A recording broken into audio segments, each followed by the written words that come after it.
Қазақстанда Конституция күні қарсаңында құқықтық тәртіп жедел профилактикалық іс-шарасы басталды. Оны Қостанай полицейлері де жүргізді. Олар тек алғашқы тәулікте облыста 500-ден астам құқық бұзушылықты анықтады. Жол қауіпсіздігін сақтауға ерекше назар аударылады. Рудный, Арқалық, сондай-ақ Әулиекөл және Қарабалық аудандарында мас күйінде көлік жүргізген 4 жүргізуші ұсталды. Бұл үшін олар 15 тәулікке әкімшілік қамауға алынып, 7 жыл мерзімге жүргізуші куәлігінен айырылады. Осындай жағдайлардың бірі Рудныйда болды.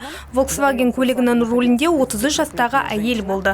Одан алкоголь иісі шыққан. Куәландыру расталып, жүргізуші мас екендігі дәлелденді.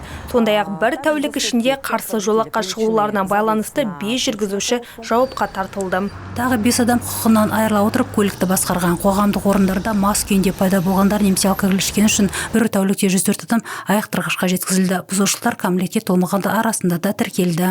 Түнде ата-анасының еріп жүруінсіз балалардың көшеде болған үшін 23 ата-ана немесе заңды өкілі жауапқа тартылды. Мұндай жағдайлар жасөспірімдердің өмірі мен денсаулығына қауіп төндіреді. Қарабалық ауданында ескі нысанды сақтау фактісі анықталды. Тыйым салынған заттар жергілікті тұрғынның гаражынан және пеш жағу орнынан табылды. Бұл өсімдіктің жапырақтары қарасұра болуы мүмкін. Сондай-ақ белгілі бір иісі бар өсімдікте ұнтақталған зат бар пакет табылды. Қылмыстық іс қозғалып, сараптама тағайындалды. Құқықтық тәртіп операциясы жалғасуда, оның мақсаты құқық бұзушылықтарды анықтау және жолын кесу, қоғамдық қауіпсіздік деңгейін арттыру және қылмыстың алдын алу, заң және тәртіп қағидатын сақтау әркімнің жауапкершілігі. Құқық бұзушылықтарды анықтаудың күшейтілген режимде полицейлер тағы 2 күн жұмыс істейтін болады.